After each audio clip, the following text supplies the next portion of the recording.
From Hollywood, it's time now for Johnny Dollar. Tim Connors, John boy. Congratulate me. Congratulations, Tim. What for? I just had another boy. 7 pounds, 12 ounces. Hey, you like cigars? Sure. Well, come on down and pick one up. Oh, maybe you better pack a suitcase, too. I got one for you out in Culver, Montana. Where's that? I just told you. Out in Montana somewhere. We have a debt policyholder there named Henderson. Henderson, huh? Yeah. Now, we don't know if he was murdered, committed suicide, or had an accident. Well, what does it look like? All three. Okay, Tim, be there in an hour.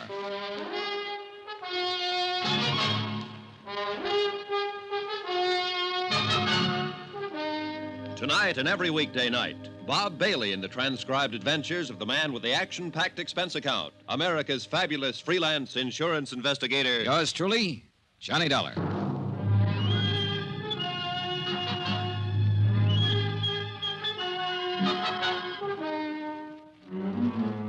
Expense account submitted by Special Investigator Johnny Dollar to Paramount Insurance Adjusters, Hartford, Connecticut. The following is an accounting of expenditures during my investigation of the Henderson Matter, whatever it's going to be.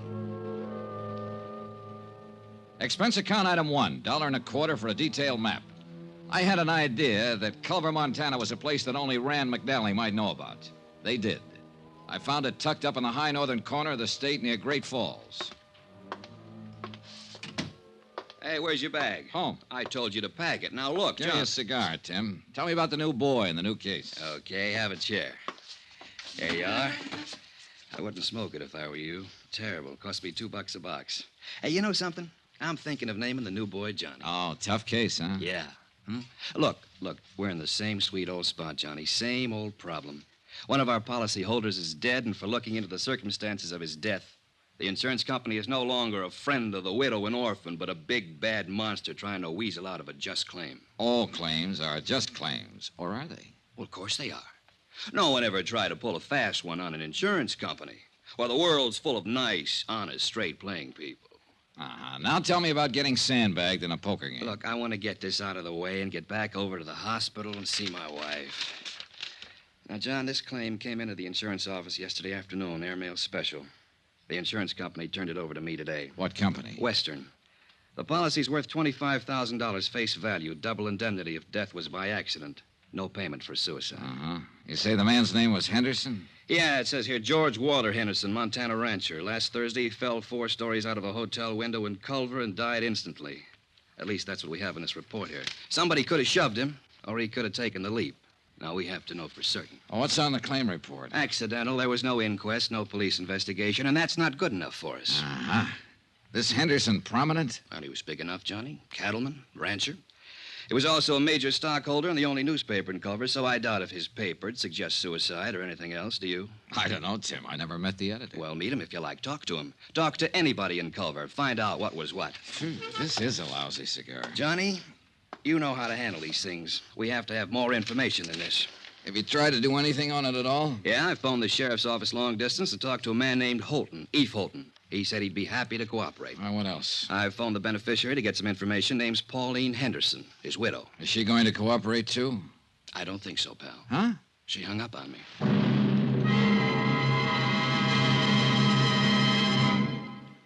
We will continue with the Henderson Matter in a moment. Friends, how'd you like to thrill your favorite youngster with some of the most exciting toys of the year? Picture the breathless excitement of any child surrounded by 6 gaily colored balloon-like giant animals up to 3 feet long, and all for the low, low price of just $1. First, you get Bounzo the Clown with round pot belly and funny nose. Next comes Hoppy the Australian kangaroo. Third, there's Roscoe the roller skating bear. He's 2 feet tall and looks almost like real. Fourth, there's Whitey the fat indoor snowman. And fifth, Mortimer the giant mouse, 18 inches long and sure to scare the whiskers off any cat. That's 5 different giant animals. But now hold your breath for the most sensational toy of all, the star of the whole Christmas season, the jolly giant talking Santa Claus. Guaranteed to make everybody's Christmas a merrier one. He's a big roly-poly happy Santa. He stands erect on 2 legs, is actually over 3 feet tall and 32 inches around. Best of all, he actually talks. Just pull the tape and he says, Merry Christmas for all to hear. He's the biggest, merriest toy talking as Santa ever, sure to please your youngsters and spread good cheer. Yes, Giant Santa proves there really is a Santa Claus. That's a total of 6 giant animals made of brightly colored preformed sturdy latex, which the kids can easily inflate. And the cost just $1, not for each. Just $1 for all 6 of these lovable giants who'll turn your home into a circus parade. And here's a surprise. Mail your order today and you'll also receive absolutely free Peter the Rabbit, actually over 2 feet tall with big red ears almost 9 inches long. But you must send now. Rush $1 plus 10 cents for packing and mailing for each set you want to Giant Animals, Box 90, Grand Central Station, New York City. If not delighted with every one of your 7 giant animals, return them to the Super Animals Company for a full refund, but keep the giant talking Santa as our gift. Order now. Supplies are limited. Rush $1.10 for packing and mailing for each set in cash, check, or money order to Giant Animals, Box 90, Grand Central Station, New York City. That's $1 plus 10 cents with your name and address. Mail to Giant Animals, Box 90, Box 90, Grand Central Station, New York City. Giant Animals, Box 90, Grand Central Station, New York City. Expense account item 2, $185.65. Airfare, Hartford, Connecticut to Great Falls, Montana. The nearest point I could make to Culver by air. Item 3, $3. I took the train to Culver. Sometimes when I'm having nightmares, I dream about the smelter stack standing up against the cadaverous hills that lie to the south of town. Everything, including the 3 or 4 feet of snow covered with a uniform dinginess, made Culver an ugly little town set in an ugly notch between 2 ugly mountains. The only hotel in town was the Butte. It happened to be 4 stories high. It also happened to be the place where George Henderson had met his death.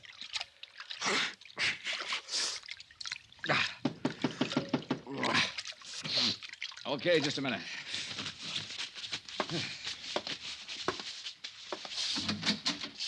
Mr. Dollar? Yeah. I'm Eve Holton, sheriff here. Huh? You're from the insurance people, aren't you? Yeah, that's right. Been expecting that you'd be in sooner or later. Well, I'm glad to meet you, Mr. Holton. Call me Eve, son. Everybody does. Hey, got a drink on you? And no, I haven't. Well, I got one on me. Nice and chilly, too. Well, I'll see if there's some glasses around here, Sheriff. You didn't waste any time looking me up. No, I guess I didn't, son. Thought it'd save a little time this way. Knew you'd be looking me up sooner or later. Really thought we ought to have this drink together. Private. May not have any more together while you're here. Uh-huh.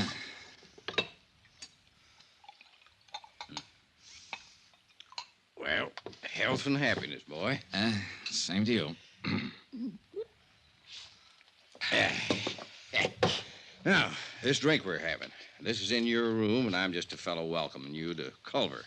In my office or on that street out there, I'm a sheriff, and I'm going to be real official. All right, go on. I want you to notice I'm not asking any questions of you, son. I'm just answering anything that you might want to ask me right now. All right. You're going to have to plow ahead yourself on this one, pretty much alone. And let me tell you what kind of plowing you got in store for you. Excuse me. Now, first off, this is a little burg like you ain't used to. We got 3,500, 4,000 people living here. Some of them working that mine you've seen on your way into town. Others hire out to work on the ranches around here. Some in business. Uh-huh. Very tight little place.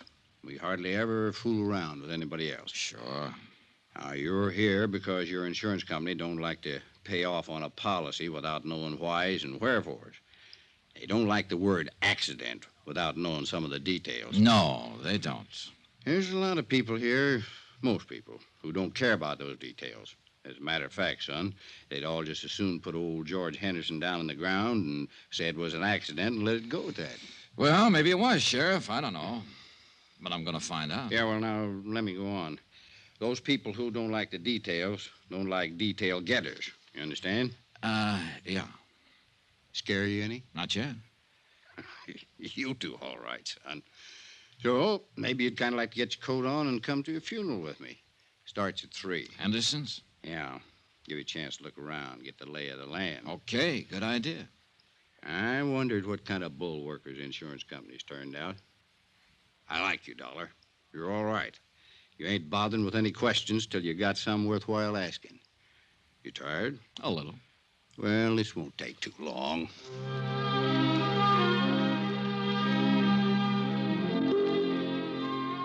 half hour later, I was standing beside Sheriff Eve Holton on a flat-top hillside that served as a cemetery. The snow was white and gleaming under the winter sun of the mid-afternoon skies, the air cold and crisp. To thee, our heavenly Father, who knoweth all things, we commit the body of our beloved to thy eternal care. Thy will be done. Trusting ever in thy mercy, we invoke the consolation of thy sheltering wing. Earth to earth, ashes to ashes, dust to dust. In sure and certain hope of resurrection into eternal life, in the name of the Father, and of the Son, and of the Holy Ghost. Amen. Yeah.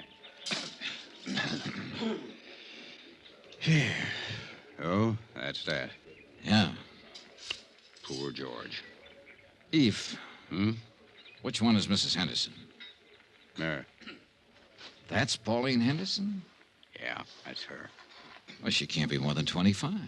26, to be exact, Dollar. I went to her birthday party 2 months ago. Well, how old was George Henderson? 59. Went to his party, too. Yeah. Pretty thing, hmm? Very. Any other family? Nope. No other wife, huh? Nope. Want to meet her? No, not right now. Mm-hmm. Well, suit yourself. Kind of thought you might start thinking when you got a look at her. Hmm? Now, just keep on the way you're doing. You're doing fine. When there's something you got to know, you'll find out. Well, Eve, I already know one thing. Yeah? What's that? I'm going to ask for a coroner's inquest. Just from seeing her? Just from seeing her. Mm-hmm. You're a sly one, Johnny.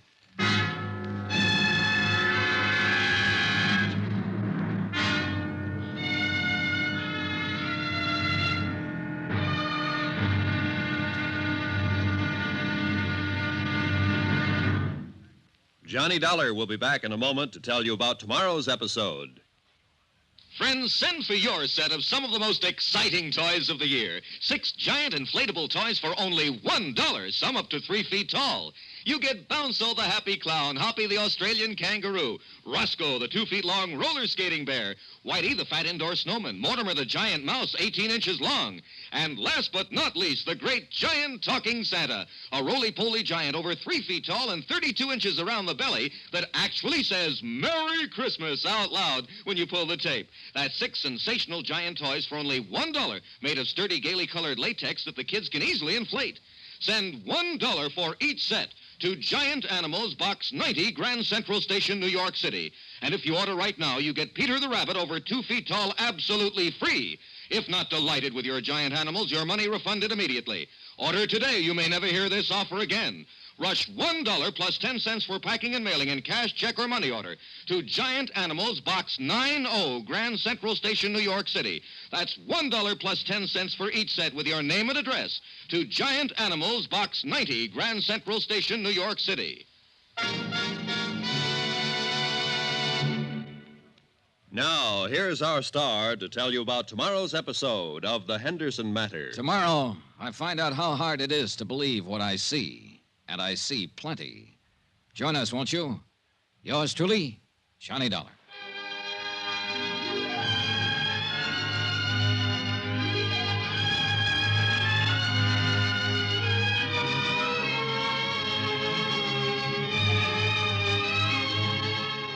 Yours truly, Johnny Dollar, starring Bob Bailey, is transcribed in Hollywood.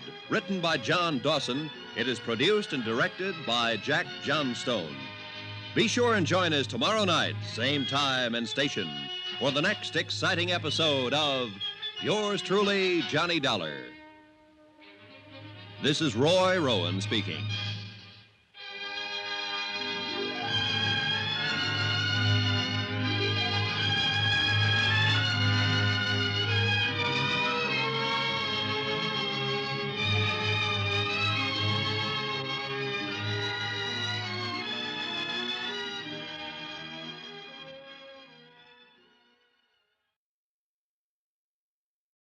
From Hollywood, it's time now for...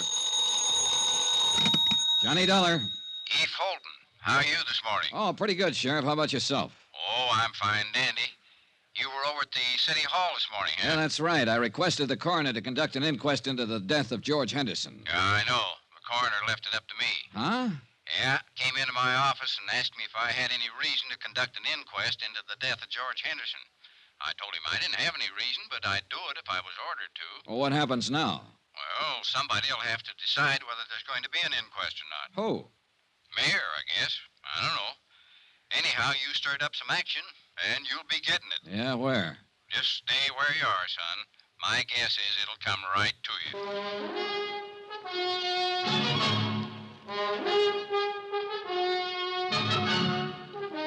Tonight and every weekday night, Bob Bailey in the transcribed adventures of the man with the action-packed expense account, America's fabulous freelance insurance investigator. Yours truly, Johnny Dollar.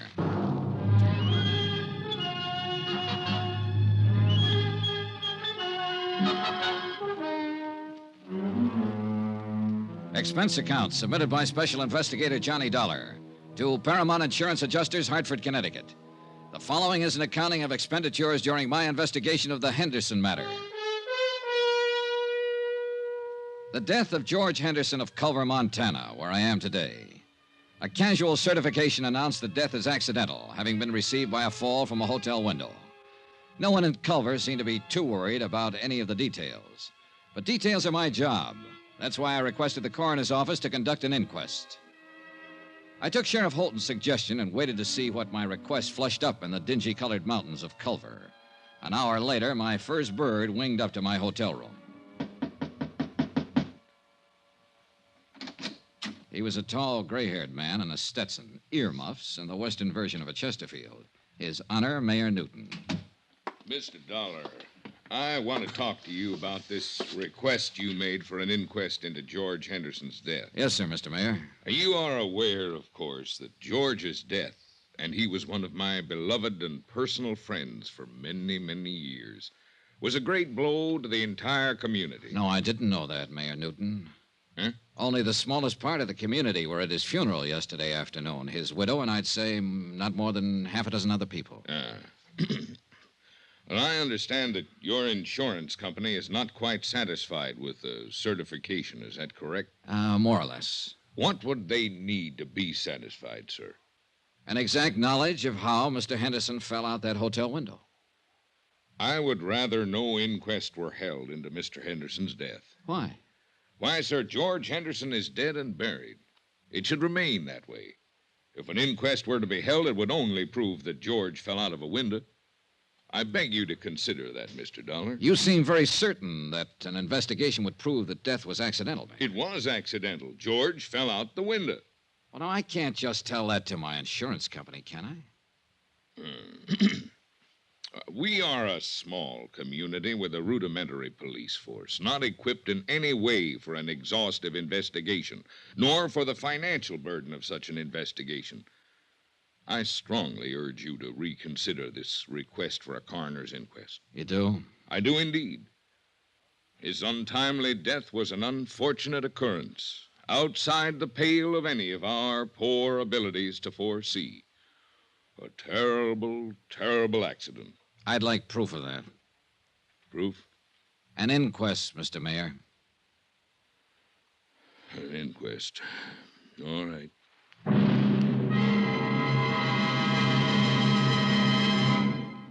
We will continue with the Henderson Matter in a moment. Friends, how'd you like to thrill your favorite youngster with some of the most exciting toys of the year? Picture the breathless excitement of any child surrounded by 6 gaily colored balloon-like giant animals up to 3 feet long, and all for the low, low price of just $1. First, you get Bounzo the clown with round pot belly and funny nose. Next comes Hoppy the Australian kangaroo. Third, there's Roscoe the roller skating bear. He's 2 feet tall and looks almost like real. Fourth, there's Whitey the fat indoor snowman. And fifth, Mortimer the giant mouse, 18 inches long and sure to scare the whiskers off any cat. That's 5 different giant animals. But now hold your breath for the most sensational toy of all, the star of the whole Christmas season, the jolly giant talking Santa Claus. Guaranteed to make everybody's Christmas a merrier one. He's a big, roly-poly, happy Santa. He stands erect on 2 legs, is actually over 3 feet tall and 32 inches around. Best of all, he actually talks. Just pull the tape and he says, Merry Christmas for all to hear. He's the biggest, merriest, talkingest Santa ever, sure to please your youngsters and spread good cheer. Yes, Giant Santa proves there really is a Santa Claus. That's a total of 6 giant animals made of brightly colored preformed sturdy latex, which the kids can easily inflate. And the cost just $1, not for each. Just $1 for all 6 of these lovable giants who'll turn your home into a circus parade. And here's a surprise. Mail your order today and you'll also receive absolutely free Peter the Rabbit, actually over 2 feet tall with big red ears almost 9 inches long. But you must send now. Rush $1 plus 10 cents for packing and mailing for each set you want to Giant Animals, Box 46, Grand Central Station, New York City. If not delighted with every one of your 7 giant animals, return them to the Super Animals Company for a full refund, but keep the giant talking Santa as our gift. Order now. Supplies are limited. Rush $1.10 for packing and mailing for each set in cash, check, or money order to Giant Animals, Box 46, Grand Central Station, New York City. That's $1 plus 10 cents with your name and address. Mail to Giant Animals, Box 46, Grand Central Station, New York City. Giant Animals, Box 46, Grand Central Station, New York City. My interview with Mayor Newton had convinced me that I'd get no real help from him in the Henderson matter. Quite the contrary. Expense account item 3, 20 cents, coffee, myself and Sheriff Eve Holton. Well, you got it. Huh? At the direction of Mr. Jackson. That's our coroner. He deputized me temporarily to conduct an inquest. It's going to take place tomorrow morning, 9 o'clock, City Hall. Tomorrow, Sheriff. Room 207. Well, Eve, you won't have time to do anything. No, I guess I won't. Not much, anyhow. Oh, brother. The mayor pitched me pretty hard for not having the inquest. Knew he would. Any idea why? Nope. You think somebody asked him to stop it? Yeah. Who? Don't know, Johnny. Honest.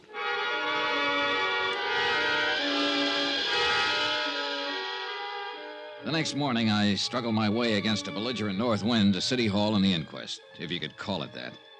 I sat in the back of the room and listened while a Dr. Horace Nam assured the 6-man jury that George Henderson was quite dead when he was called out of his office and examined him on the street. Dr. Nam reckoned George had died from a broken neck. An ancient bellhop, a desk clerk, and a chambermaid gave their versions of what had happened the day Henderson fell out the window.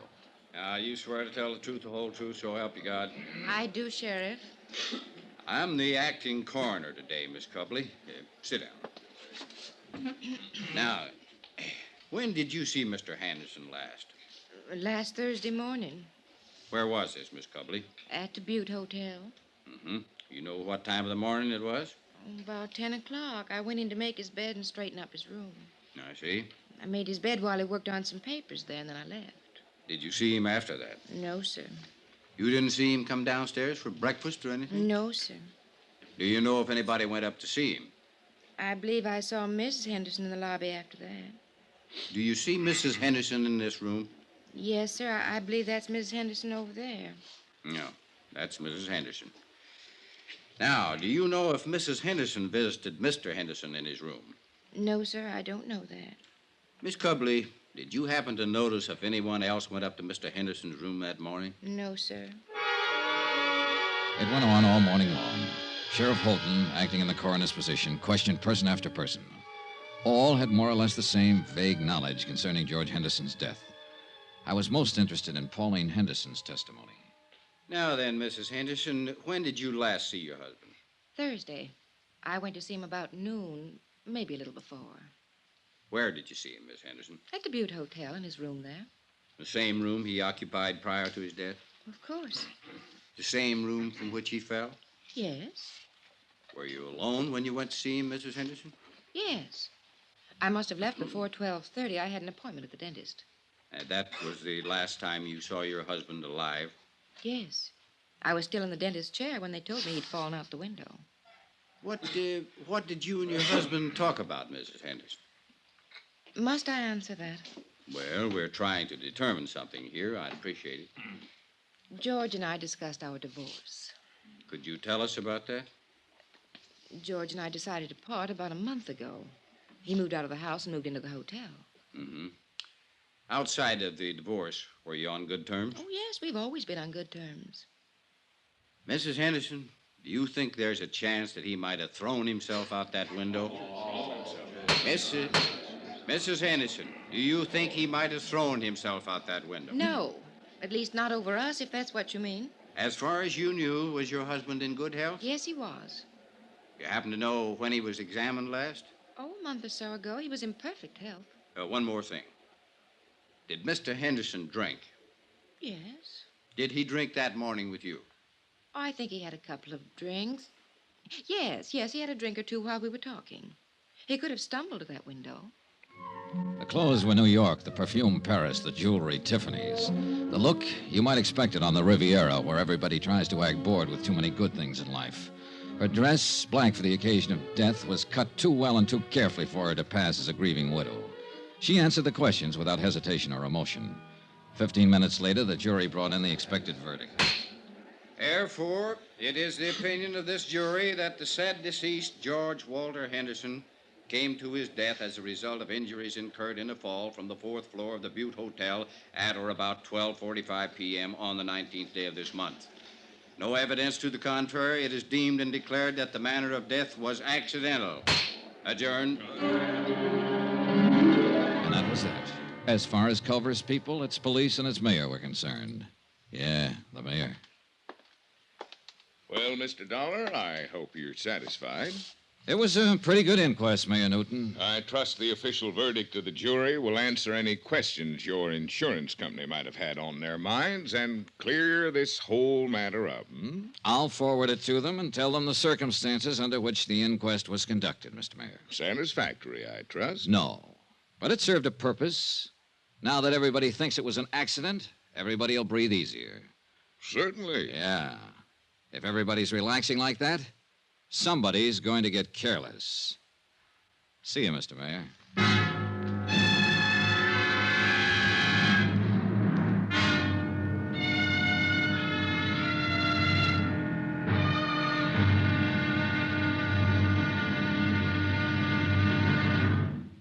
Johnny Dollar will be back in a moment to tell you about tomorrow's episode. Friends, send for your set of some of the most exciting toys of the year. 6 giant inflatable toys for only $1, some up to 3 feet tall.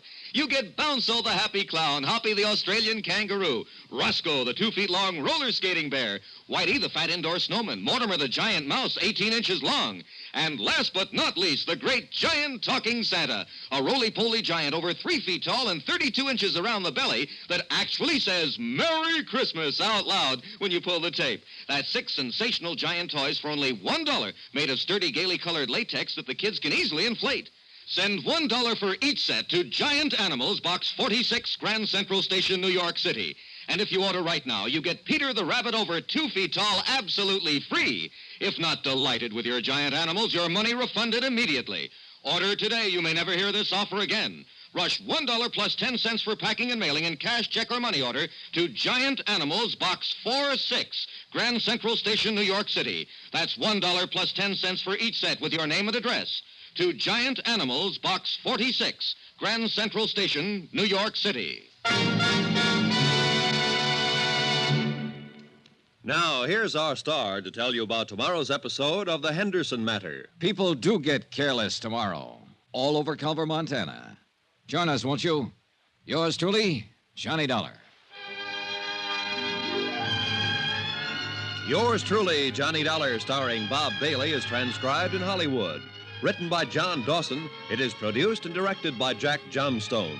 Be sure and join us tomorrow night, same time and station, for the next exciting episode of Yours truly, Johnny Dollar. Roy Rowan speaking.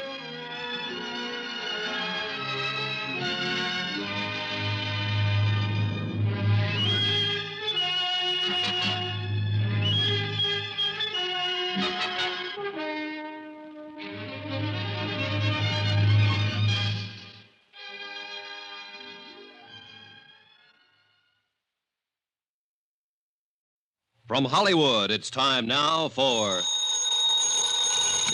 Johnny Dollar. Eve Holden, son. Hi, Sheriff. You put in a call for me, did you? Yes, I'm ready to go to work. Now that the inquest's been held and George Henderson's death is officially an accident, I might be able to move around your little town a little easier. What can I do for you? Help me to move around? The case is closed, as far as I'm concerned. Eve, what's the matter with you? That inquest was a farce. For all I know, Henderson could have been pushed out of that hotel window. The attitude of different people in this town makes that whole thing... Hold on now, son. Hold on. I meant to say it's closed as far as my office is concerned. Personally, I think it needs investigating. We can help each other, maybe, you and me. Can I come over? Oh, I better come there. You know how folks are around here.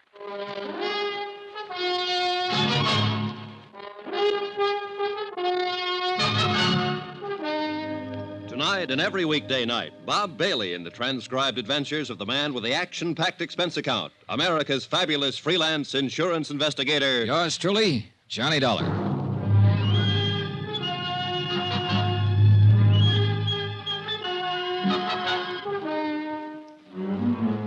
Expense account submitted by Special Investigator Johnny Dollar. Location, Culver, Montana. To Paramount Insurance Adjusters, Hartford, Connecticut. The following is an accounting of expenditures during my investigation of the Henderson matter. The question, accident, suicide, or murder? Expense account item 4, $3.48. 1 day later to Tim Connor's office in Hartford explaining the situation in Culver. I'll read it back to you, Mr. Dollar. Mr. Tim Connors, Paramount Insurance Adjusters, Hartford, Connecticut. Coroner's inquest into death of George Henderson, policy number EMP-196667, found death to be accidental. In my opinion, the inquest was not thorough. Have decided to stay on in Culver and conduct my own investigation. If any change, please advise via Western Union, Butte Hotel, Culver. Am forwarding copy of coroner's verdict this date. Best regards, Dollar. Correct? Okay. Oh, Mr. Dollar. Good luck. Yeah, sure. Expense account item 5, 68 cents. Postage. I mailed a copy of the coroner's verdict to Hartford, airmail special. After that, I went back to my hotel to wait for the sheriff, Eve Holton. Come on in, Eve. Oh. Hello. Hello. Mr. Dollar, my name's Porter. I'm the manager of this hotel. Oh, well, come in, Mr. Porter. I can't right now. I've got some other things to attend to.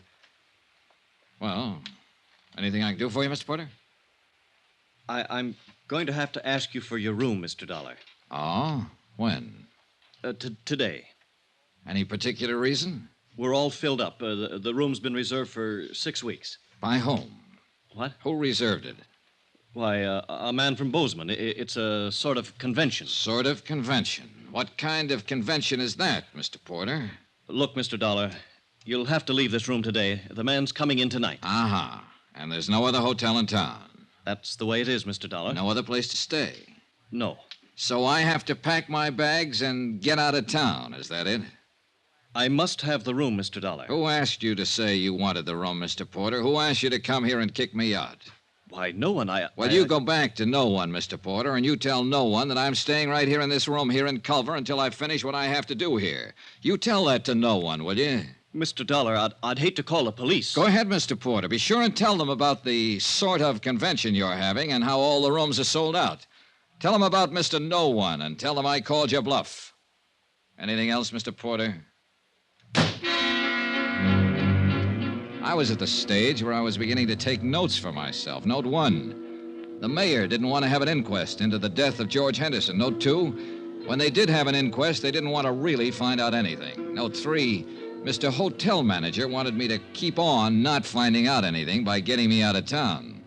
I explained all of this to Eve Holton when he showed up a half an hour later. Well, kind of tight, isn't it? I don't know what that means, Sheriff, but it's pretty stupid. Yeah, it's stupid, son, but it could be effective. Now, I'll tell you what. If Porter calls the police, I'm the police. So don't worry about that. I'll hem him and haw him. All right, thanks. Now then, tell me how much your insurance company's stuck for. $50,000 if Henderson's death goes by as an accident. The good book says that's what it was. I know. There's a chance, too, he had a heart failure and fell out of that window. No, sure. Always a chance. We might have to dig him up and find out, Sheriff. Oop, no, hold on. Autopsies and digging people up is one thing you'd have a hard time doing around here. I might insist on it. I don't know. We'll let that go for now. Say, tell me about Mrs. Henderson. Where's she from? Here.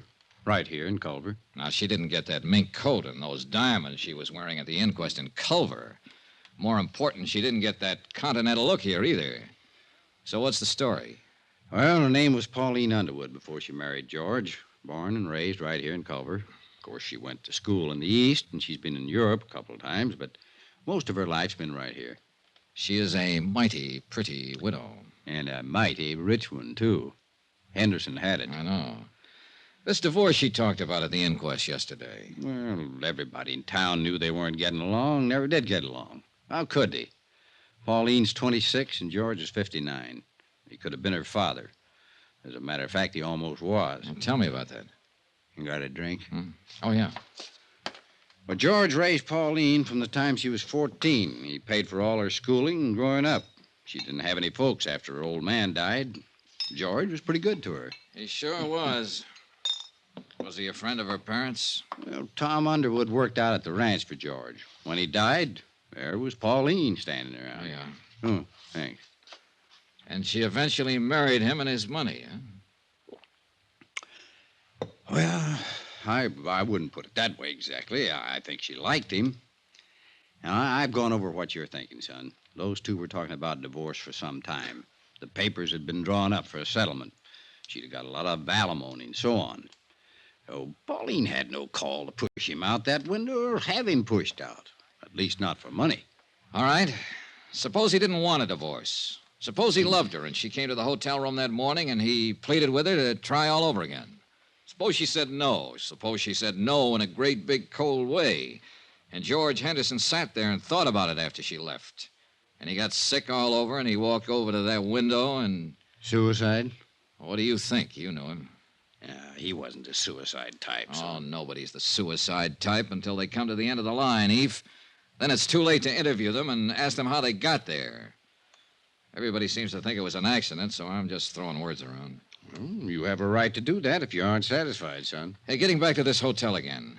Who might want me to get out of town and not ask any questions? Anybody. Well, who?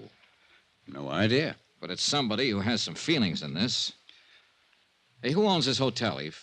Noah Baxter. Who's Noah Baxter? Rancher. Got a place about 15 miles from here. Pretty big man. Uh-huh. Friend of Henderson's? Yeah. And let me put that question a little different. Baxter a friend of Mrs. Henderson's? I don't know. Can you find out? I can try. Well, find out about him and any other friends, Eve. Friends that might be younger, that might have gone to Europe or school in the East. Yeah, sure. What are you thinking now, son? Well, now, if I were Mrs. Henderson and my husband fell out of a window in this hotel and killed himself, I'd hire a lawyer and I'd sue the hotel for damages. If the insurance company didn't pay off my claim, I'd hire a lawyer and insist that they pay that claim. I'd do those things right away, Sheriff, especially if I thought it was all legitimate. Yeah. Yeah. 2 hours later, I received a wire from Tim Connors. He requested me to look up a man named Thurber, an insurance broker living in Great Falls. Expense account item 6, $4.92, tank of gas. I borrowed Sheriff Holton's car and drove the 80-odd miles to Great Falls that afternoon. Mr. Thurber bought lunch. My Lord, I hope there isn't anything to all this, Mr. Dollar. I just hope there isn't. George Henderson. Yeah, well, there isn't anything to anything yet, Mr. Thurber. I'm still trying to find out the facts. Oh, I knew you were over in Culver. I tried to call you there a couple of times. You were out both times. Finally, I put in a call to the home office in Hartford. I talked to this man, Connors, with the adjustment agency. Yeah. You see, Mr. Dollar, it's like this. I've been over in Jackson Hole for 5 days now hunting duck. We were way in, and I didn't hear about Henderson's death until I got back yesterday. Uh-huh. Now, look, Mr. Dollar, I don't know what reflection this will have on your attitude toward this case, but 2 days before I left, Mr. Henderson telephoned me here in Great Falls. He said he wanted to change the beneficiary on his policy. Oh, in other words, he was going to cut his wife out, huh? Yes, I suppose so. I know they weren't getting along. There'd been talk of divorce. Yes, I guess so. Uh-huh. Did he name a new beneficiary? Yes, a school teacher in Culver named Matilda Knickerbocker. Everybody calls her Mattie. What was his connection with her? None that I know of. I think it was just a name for him to throw in until he could decide on another beneficiary. Why, he didn't have... Wait a minute. Mattie Knickerbocker. Just a school teacher. Everybody knows her. He was awful mad when he talked to me that day. I could tell it in his voice. Now, here's what might interest you just a little more. The day I left on my hunting trip, Mr. Henderson phoned me again. He said to never mind. Mrs. Henderson was still his beneficiary. Had you changed the policies yet? No. Are you sure it was Henderson who telephoned you? Well, yes, I think it was him. Do you remember when you got the call? Oh, somewhere around noon, a little later, I guess. He died between 12:30 and 1. And it must have been just before he fell out the window. He phoned you long distance from Culver, huh? Yes, sir. Well, he was supposed to have been in the hotel all morning, so he had to phone from his room. Well, you can check that, can't you? You'd be surprised how hard it is to check simple things like that around the Butte Hotel. Did you know Henderson very well, Mr. Thurber? He was a customer. I wrote a lot of insurance for him. Know his wife? Oh, yes. Well, tell me about them. Well, go ahead, Mr. Thurber. Now, look, accidents rarely have reason behind them. Suicides and murders always do. You don't think it was an accident? Well, let's say I've heard enough and seen enough to make it a draw so far. Go ahead, tell me about him. And I wish I was married to Mrs. Henderson. I wish she could see me. I think most any man who's ever met her hoped the same thing. Young men, old men, any kind. But she picked George. George was as tough and leathery as these mountains around us, exactly her opposite. But Pauline married him. He raised her. He was close to her all her adult life. Yes. But, Mr. Dollar, you know and I know she didn't have to marry him. She could have married anybody here in Culver or anybody in London or Paris. You see what I mean? Not quite. Well, I always had the idea that after she married him, she kept letting him know she could have had anybody else she wanted. Go ahead, Thurber. I think she married him for his money. I think she would have killed him for his money.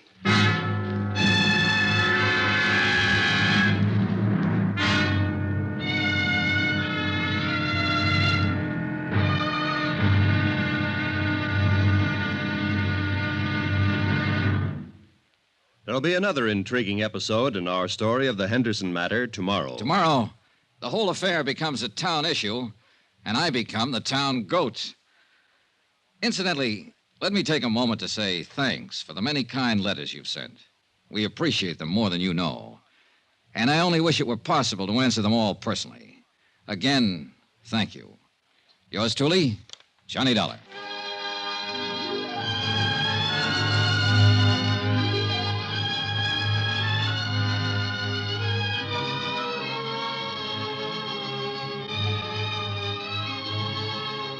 Yours truly, Johnny Dollar, starring Bob Bailey, is transcribed in Hollywood. Written by John Dawson, it is produced and directed by Jack Johnstone. Be sure and join us tomorrow night, same time and station, for the next exciting episode of Yours truly, Johnny Dollar. Roy Rowan speaking.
From Hollywood, it's time now for Johnny Dollar. This is Mrs. Henderson. You asked me to call, Mr. Dollar? Yes, Mrs. Henderson. I'm with Paramount Insurance Adjusters. Oh, yes. You probably know we asked for the inquest into your husband's death. Yes, I know. We're trying to clear up the entire matter as quickly as we can, Mrs. Henderson. I'd like to talk to you. Oh? Hate to trouble you at a time like this. Well, that's all right, Mr. Dollar. When do you want to talk? May I come out to the house this afternoon? There's a nice restaurant called Big Horn Lodge on the highway. How about meeting you there at, say, 4 o'clock? Good. I'll be there.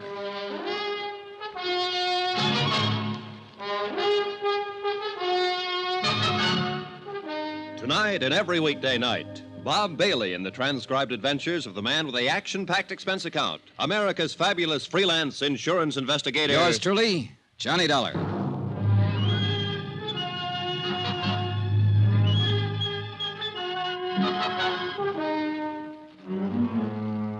Expense account submitted by Special Investigator Johnny Dollar to Paramount Insurance Adjusters, Hartford, Connecticut. The following is an accounting of expenditures during my investigation of the Henderson matter. Expense account continued. Item 7, $5. One pair of galoshes, believe it or not. It snowed in Culver, Montana during the night, all night. By morning, 14 inches of fine new snow covered everything in sight. After my phone call to Mrs. Henderson, I spent the morning trying to rent an automobile. There was none to be had, so that afternoon I dropped over to see Eve Holton, my sheriff friend. Well, son, you're going to catch your death unless you start wearing a scarf. Yeah, I'll remember that, Eve. But maybe I won't need one. Oh? Yeah, I think I'll be leaving Culver pretty soon. Well, I hope you don't mean that, son. I'm afraid I do. I'll have to tie this case up one way or another pretty quick. Why? My company wants me to get back home. I got a letter this morning. Oh, well, how can I help you? Well, for one thing, you can lend me your car again. I have a date with a lady out at the Bighorn Lodge. Pretty fancy. You can have the old thing anytime you want it. You know that, son. Who's the lady? George Henderson's widow. Yeah. Oh? Now, I know what you're going to say. Why go after her? Why bother her until I have something to go on? Well, I got to do something, Eve. I'm no nearer now to knowing whether Henderson was pushed out that hotel window, fell, or jumped. I think I have enough of an idea of Henderson and his wife to pick up some valuable information from her. Any objections? Nope. Johnny, a couple of days ago, you asked me to look up people who might have been especially friendly to Mrs. Henderson. You still want to know about them? Yeah, sure. Well, I'm working on it. Anyone so far? Nobody I'd put in that category. What time you have to be at the Bighorn? 4. It'll take you a while. Wouldn't hurt to start right now. She's parked out back. Okay, thanks, Eve. Good luck. And don't let her rang-dangle you, son. She could do it if she wanted to. Goodbye, Eve. 10 minutes later, I was on the road to Bighorn Lodge, which also happened to be the same road I'd traveled 2 days before to attend George Henderson's funeral. As I drove past the graveyard, white and stark against the blue winter sky, I noticed a car parked along the side of the road, a little Chevy coupe about 1952.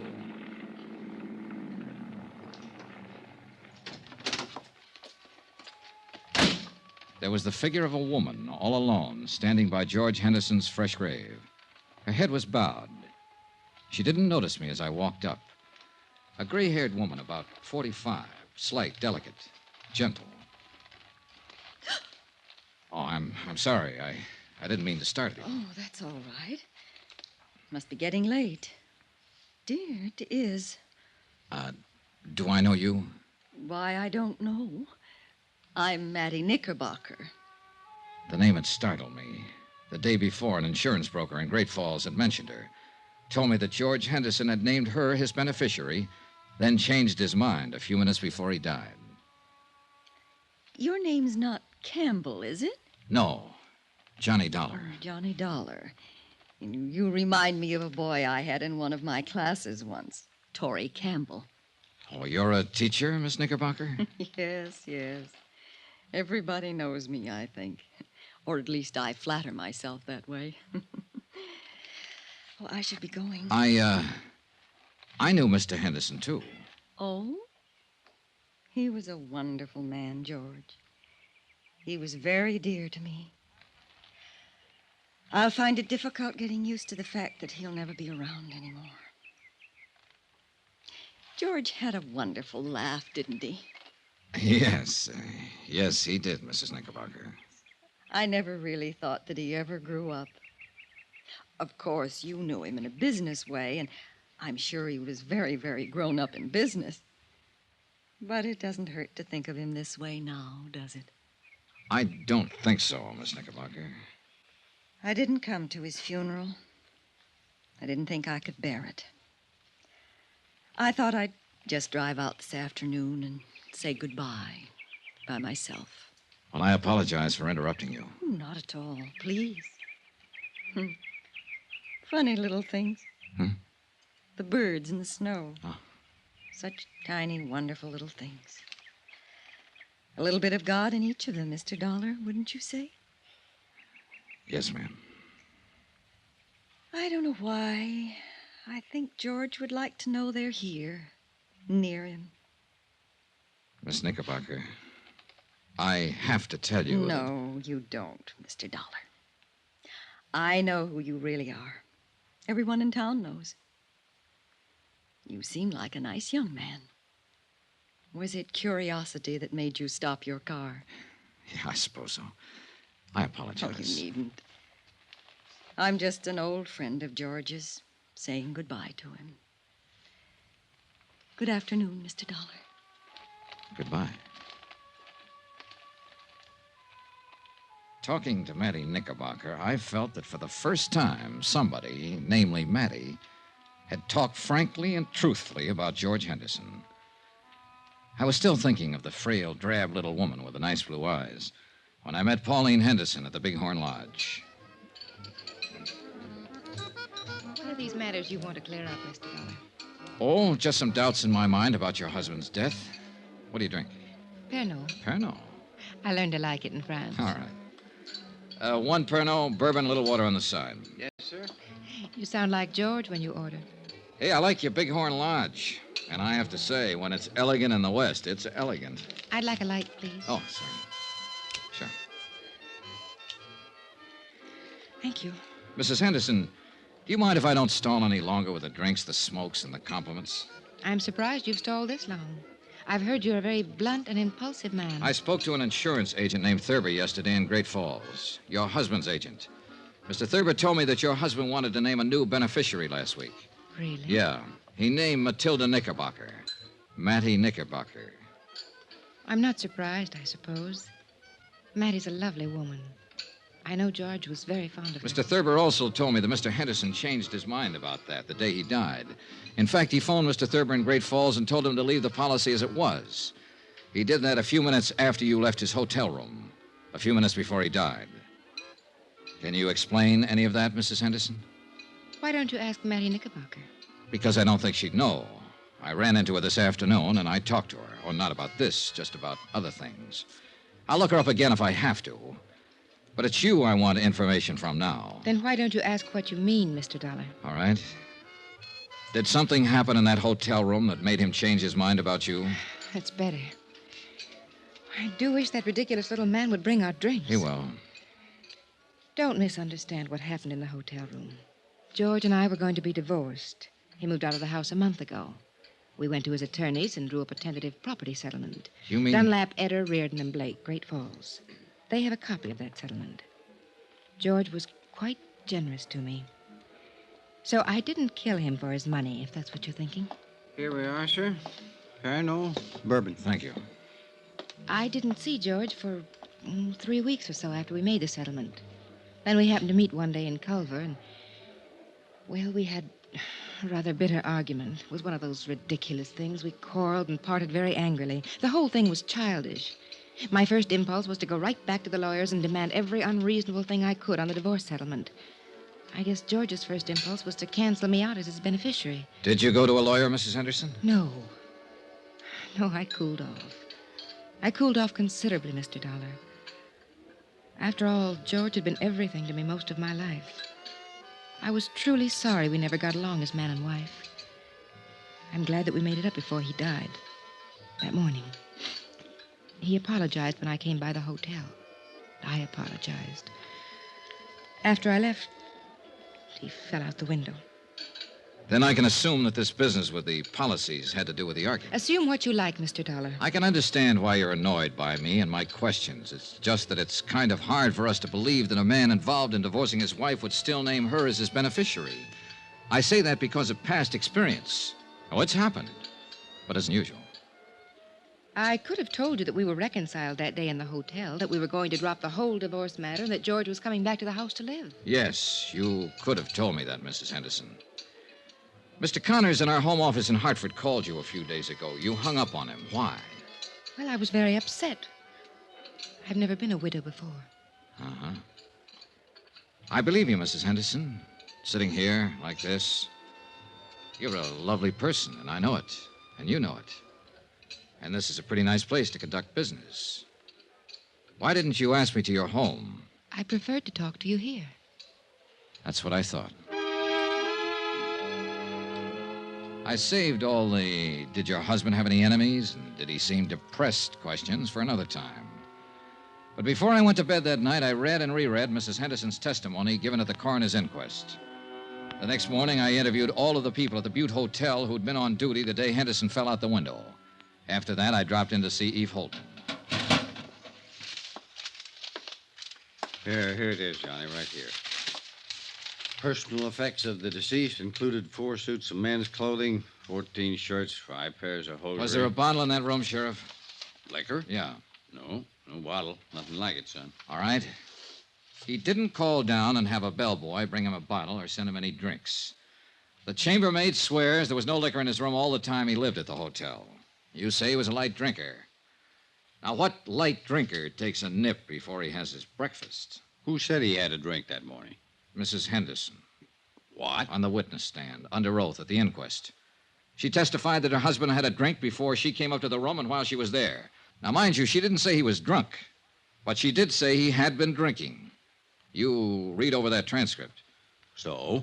So I think she threw that in, made sure it got in, because it's sometimes hard to believe that a cold, sober man will walk out of a hotel window and kill himself accidentally. A drunk or a drinker might do it. You and I and everybody at that inquest somehow got the impression that Henderson was slightly tipsy that morning, and Mrs. Henderson saw to that. Now then, if Henderson had a drink, I want to know where he got it. Tell me, Eve. No bottle in the room, no bottle brought up to the room. Where did he get that drink? That's a pretty good question, son.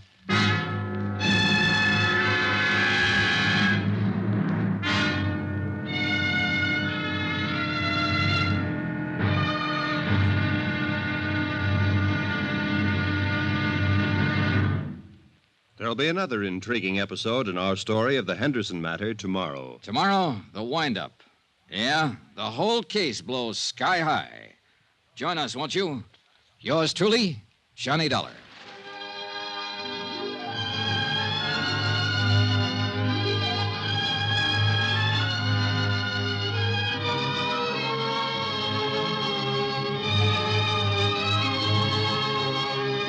Yours truly, Johnny Dollar, starring Bob Bailey, is transcribed in Hollywood. Written by John Dawson, it is produced and directed by Jack Johnstone. Be sure and join us tomorrow night, same time and station, for the next exciting episode of Yours truly, Johnny Dollar. Roy Rowan speaking.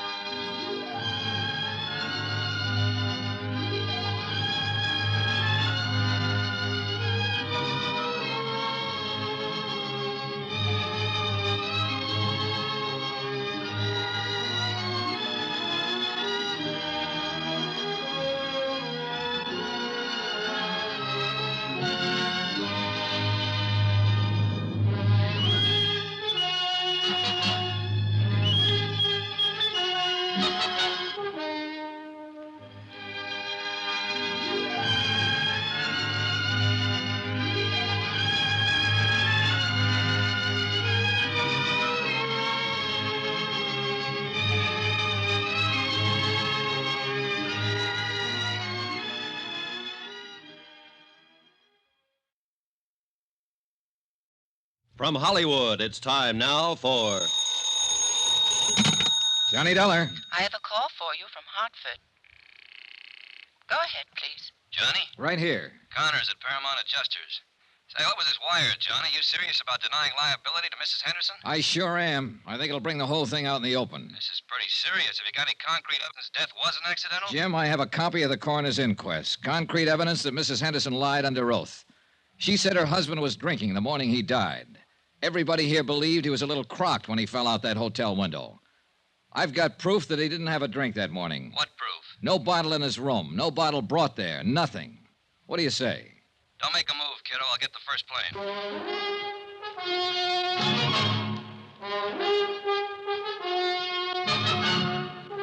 Tonight and every weekday night, Bob Bailey in the transcribed adventures of the man with the action-packed expense account, America's fabulous freelance insurance investigator. Yours truly, Johnny Dollar.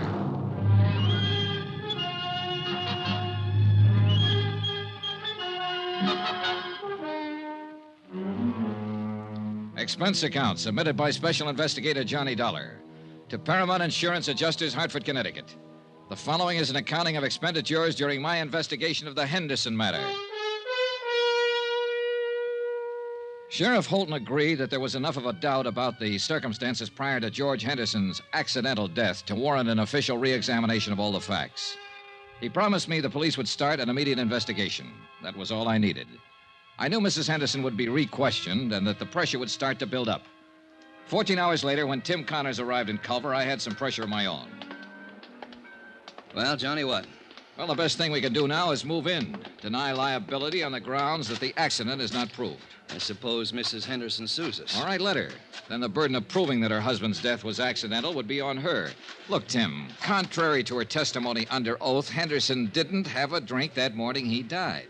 All right, she made a mistake. He had a heart attack, got dizzy, and tumbled out of the window. He wasn't drunk. Oh, don't talk nonsense, Tim. Listen to me. Mrs. Henderson was ready for the coroner's jury a couple of days ago, and she was ready for my questions when I saw her yesterday. The only one she wasn't ready for was you a few days ago when you phoned her long distance. You said she hung up on you. Well, she half apologized to me for that, but it was because she couldn't think of anything to say. Well, maybe you're right. But suppose he did die accidentally, and suppose it is a just insurance claim. I tell you it isn't. And the fact that she made a mistake testifying about him having a drink and... Hey, Johnny, do you have anything else? 3 things: instinct, experience, and statistics. Pauline Henderson's a young woman. She married a wealthy older man. With him out of the way, she has all his money and all her youth. All right, I'm going to phone the company as soon as I can find a phone. Tell him I'm working for evidence, and the best way to get it is to bring Mrs. Henderson out in the open. File a complaint against her. What charge? Suspected murder. Oh, no, Johnny, that'd get us in all kinds of trouble. Remember the drink, Tim. Henderson didn't have the drink. Now, we'll have to have more than that. I'm sorry, Johnny. All right, I'll get you more.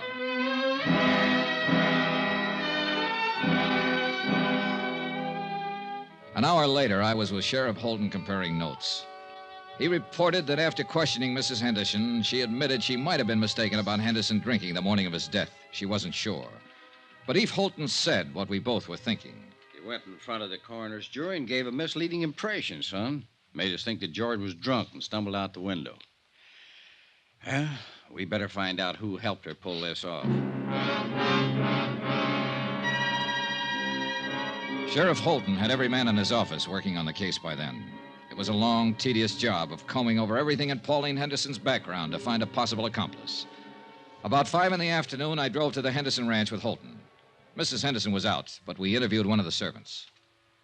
That's right, sir. Once or twice a week. Uh-huh. You know where she drove to on these trips? I have no idea. Mrs. Henderson get up early in the morning, be gone all day. How do you know she went out of town? Well, she generally take a small suitcase with her, change her clothes. You don't take those when you're visiting a friend in town, do you? Tell us what car she'd use on these trips. A Cadillac. Always come back covered with mud and ice. Always have to be washed up. Mr. Henderson used to complain about that. About the car being dirty? About the trips, mostly. He and Mrs. Henderson had some pretty good arguments about him. He'd say Mrs. Henderson shouldn't visit that man. What man? Just that man. I never knew who it was they argued about. You've known Mrs. Henderson quite a long time, huh? Yes, sir. Knew her when she was a little girl, when she first came here. Saw her grow up, go away to school, go away to Europe, come back a little more grown up and a little different every time. Were you surprised when Mr. Henderson married her? Well, no. Well, yes, guess I was. Because she was so much younger? Not that so much. I mean, well, Mr. Henderson, he had something about the plains and cattle and mountains about him. When he moved, it was as big as all them things. And Mrs. Henderson was different. She didn't fit in here? Is that what you're trying to say? I think she fit. Not like him, though. Before they were married, they were sort of like good friends. I mean, they'd ride horses and go hunting and laugh and talk about different things. Mrs. Henderson, she traveled Europe, saw so many things and places in the world. She fit here, but then she didn't belong here. I feel awful about Mr. Henderson's being dead. If there was anything wrong with the way he died, I'd like it to be fixed. Mrs. Henderson will probably fire me for talking like this, but I don't care. This house isn't the same no more.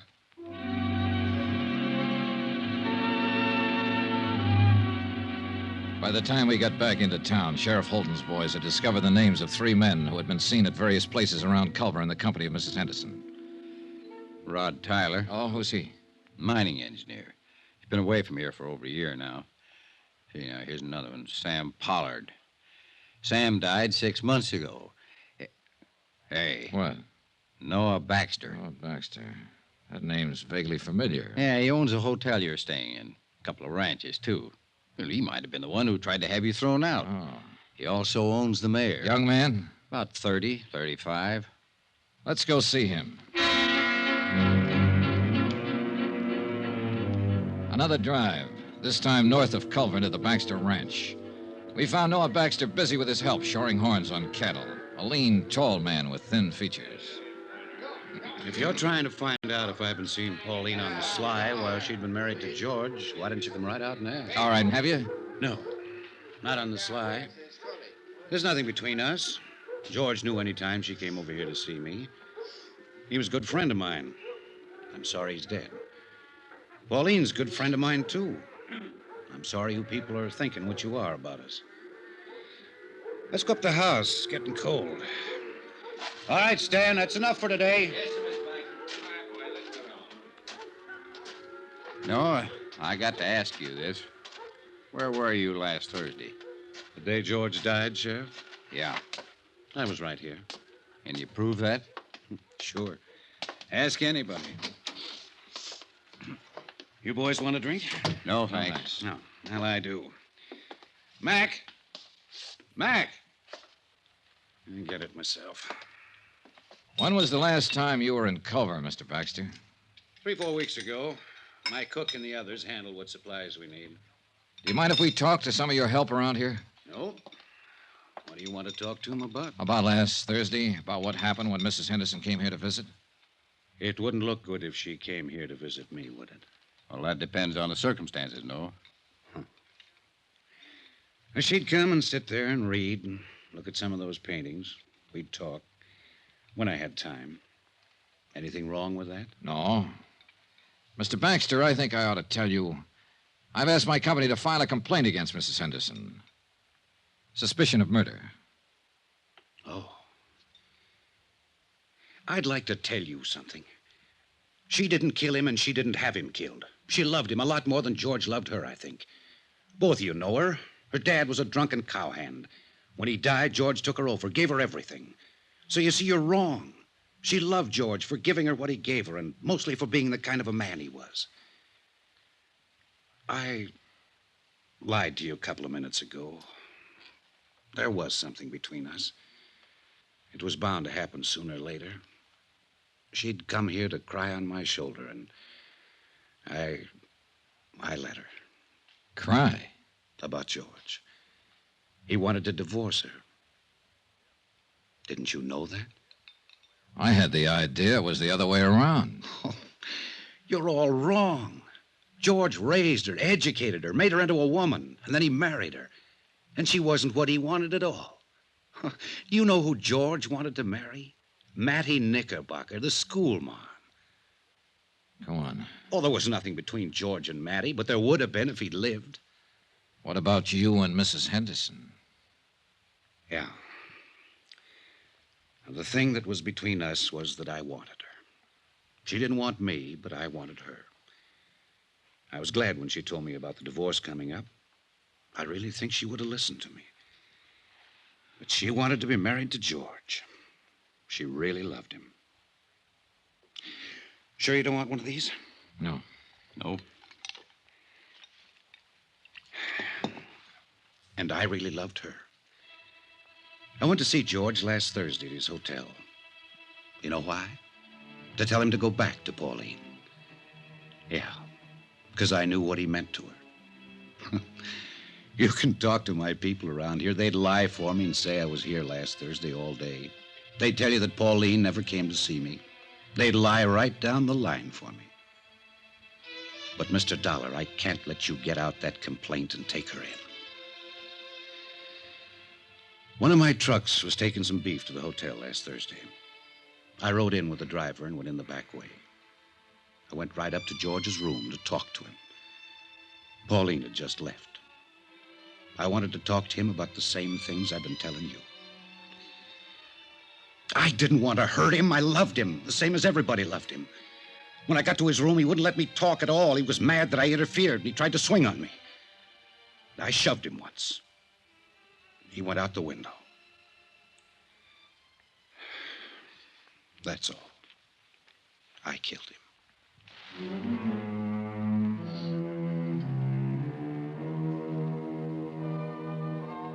Expense account, item 8, $58.15, hotel and food while in Culver, Montana. Item 9, same as item 2, transportation by train and plane back to Hartford. Item 10, $88, miscellaneous. Expense account total, $802.50. Remarks? We still had to pay double indemnity. Mattie Knickerbocker, Pauline Henderson, Noah Baxter, they'll pay another way. With the hurt that comes to nice people. Yours truly, Johnny Dollar.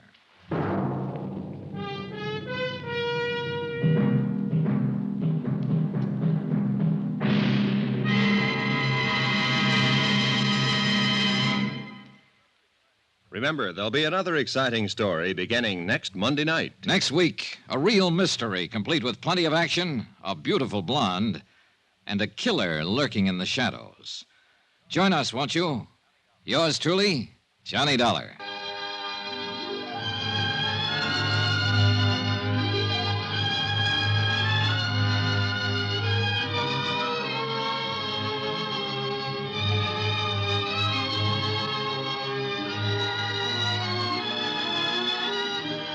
Yours truly, Johnny Dollar, starring Bob Bailey, is transcribed in Hollywood. Written by John Dawson, it is produced and directed by Jack Johnstone. Heard in this week's cast were Lillian Bayef, Irene Tedrow, D.J. Thompson, Herb Ellis, Marvin Miller, Forrest Lewis, Bob Bruce, and Russ Thorson. Musical supervision by Amerigo Marino. Be sure to join us on Monday night, same time and station, for another exciting story of yours truly, Johnny Dollar. This is Roy Rowan speaking.